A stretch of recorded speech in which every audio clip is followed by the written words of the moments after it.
Hello, in this video, we will introduce sets. Sets are like lists in which you use them for storing a collection of elements. Unlike lists, however, the elements in a set are non-duplicates and are not placed in any particular order. Set is a super efficient data structure for performing search, insertion, and deletion. If you don't care about the order of the elements in the data structure, if you don't allow duplicates element in a data structure, use the set is very efficient. So let's see how we're going to create a set. This is the syntax to create a set. So this is the symbol here is the braces. So please recall that for the lists, we use the brackets. For tuples, we use the parentheses. For sets, we use the braces. Now we have these three elements in the set. This is to create an empty set. So this is how you create an empty set using set with this empty parentheses. This is the create a set from a tuple. And this is the create set from a list here using list comprehension. This is to create a set from a string. So the set consists of the characters.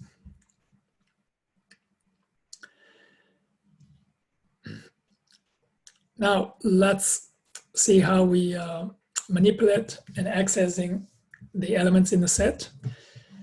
You can use the add function to add an element to the set. So this is the method when you have a set, you invoke the method add from the set. Remove the element from the set. You can also use the functions len, min, max, and sum on a set, and use a for loop to traverse all the elements in the set. So here's the example, add 6. So here's 6. The length is now 4. And the max is 6, the minimum is 1, and the sum is 13, is 3. In the set, this is false. Remove 4. So now what is S1? So this is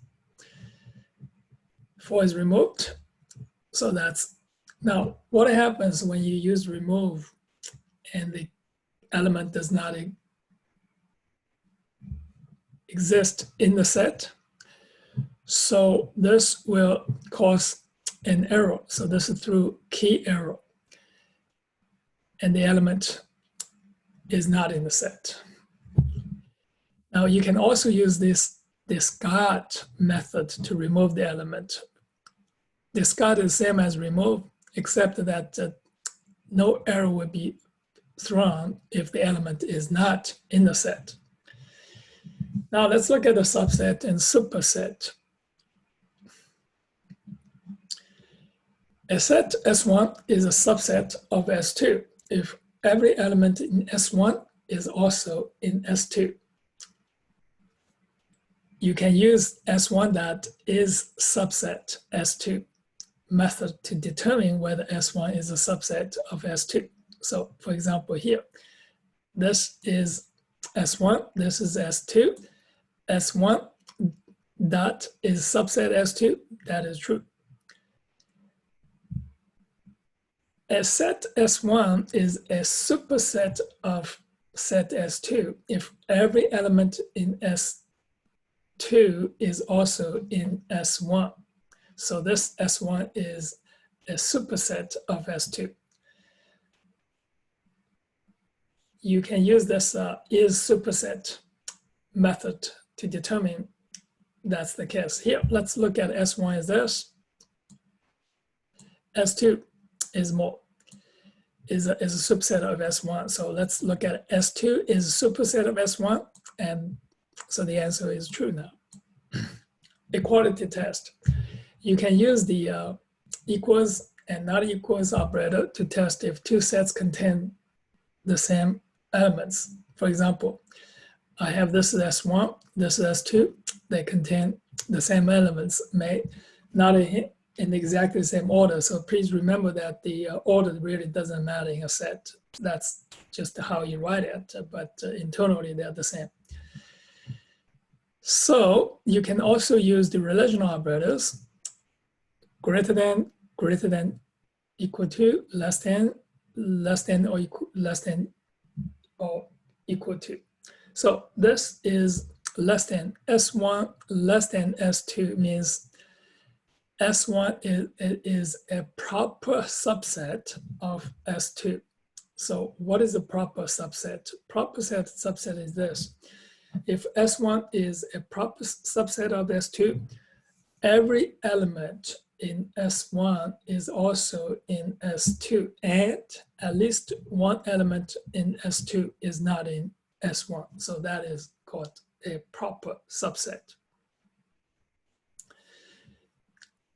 Similarly, you can define the proper superset. So S1 is a proper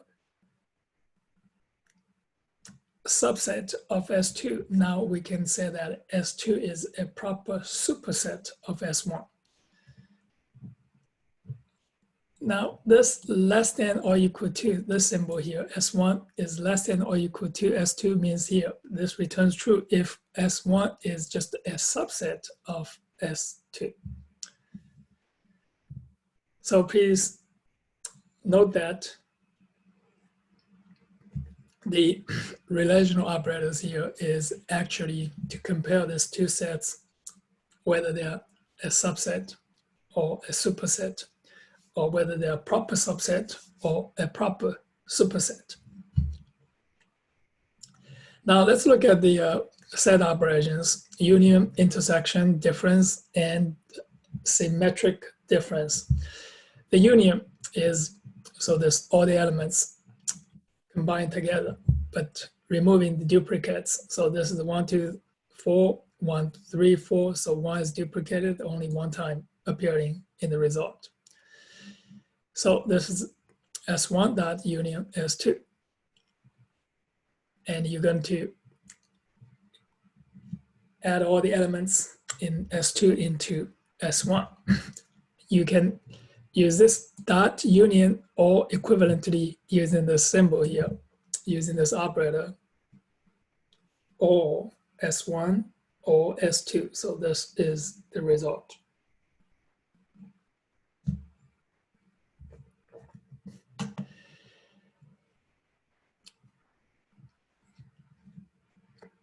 Now, I want to show you an interesting thing about this union here is, let's have this S1 here is 1, 2, 4. This S2 is 1, 3, 5. So I'm going to do this S1 dot union S2. All right, so this is correct, but let's see what is S2. No change. What is S1? No change.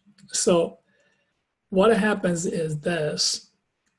You have this S1 and S2 add together. The result is now in a new set. So it is something like this. You have this S3 is S1 dot union S2. So this is S3. S3 is this. But S1 and S2 are not changed in this union operation. All right, look at the intersection. So intersection, you're going to get the common elements from both sets. S1 dot intersect S2. So the common element is 1. You can also use this operator and for performing the intersection. So please note again, the S1 and S2, the sets are not modified using all the set operations.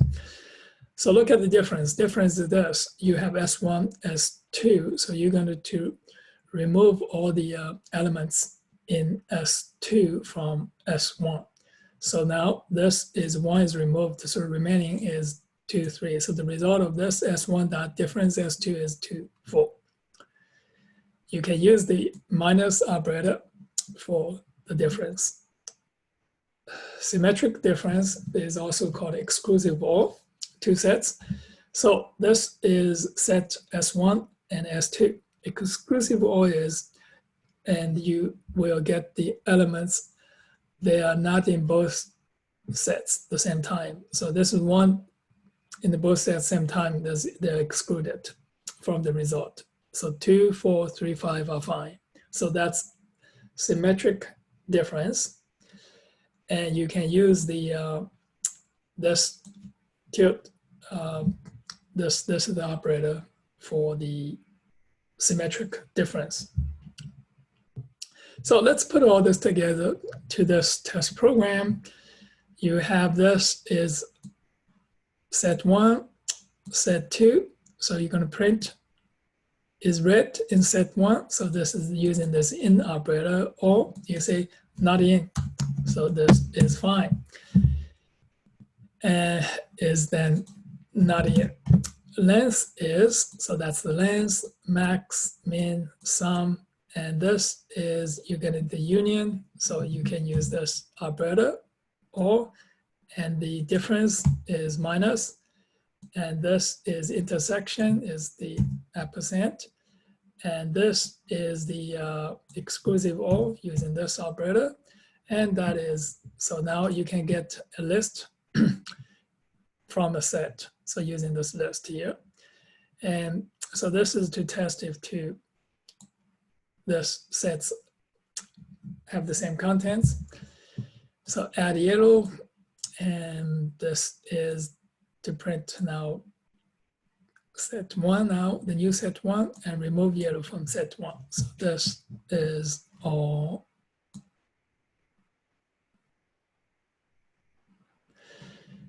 That is all for this section on sets. See you on the next video.